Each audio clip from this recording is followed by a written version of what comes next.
こんにちは、りなです。以前から私ね、今年は髪の毛を伸ばしますっていう風に宣言してたんですけど、だいぶ伸びてきました。こんな感じです。で、伸びてきたのはいいんですけど、前回のセルフカット動画の時に私レイヤーを入れたんですよ。で、その状態から全くいじらずに伸ばしてきたので、だいぶねガタガタになってしまっていて、わかりますかね。短い毛と長い毛があって、で毛先もなんかね、もう本当にガタガタになっちゃってる感じです。なので気分転換とかで短くしたいけど、ゆくゆくは伸ばすことを視野に入れているっていう方はパッツンタイプのショートボブにするといいのかなって思いました。ちなみに寝分けはいつもこんな感じです。寝癖がねもう本当にすごくて、なのでいつもこうやって結んでキャップをかぶって出かけています。で、私今これね、髪の毛ブローした後なんですよ。ちゃんとブローしても全然まとまらない。もうね跳ねちゃうんですよ。でこっちは跳ねなかったり。なので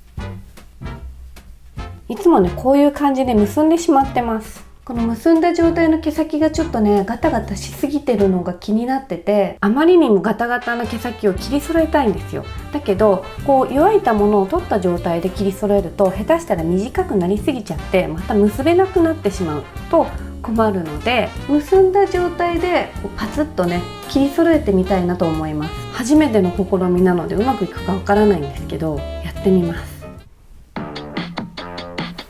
この状態で毛先を揃えるだけにしておけばまた問題なく結べますよね。ちゃんとカメラに映るかな。いきます。切っちゃいます。どうしようかなこうかな。こうは、結構ちょっと長かったかも。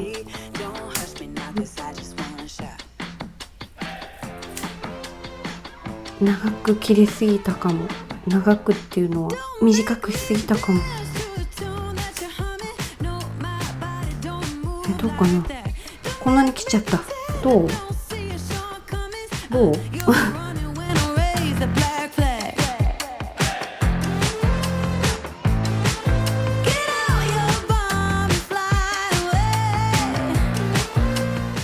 なんかいいような気がするんだけど、どうですか？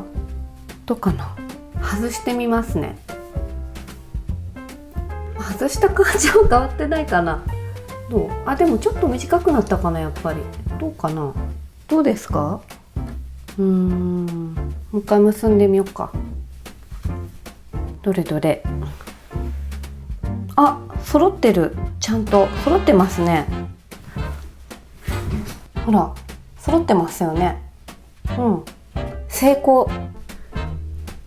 ちょっと鏡を見ながら長いところを切って整えます。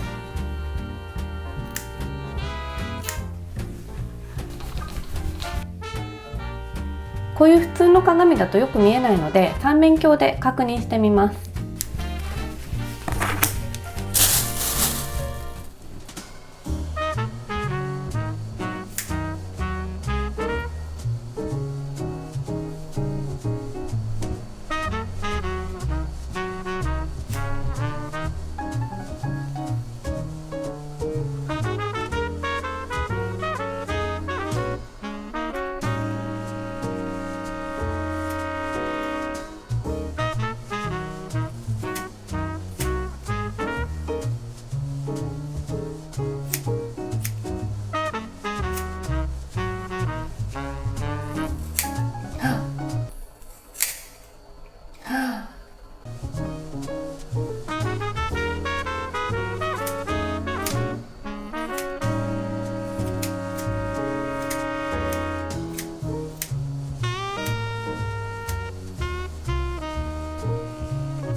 はい、というわけで、成功したと言えるのではないでしょうか。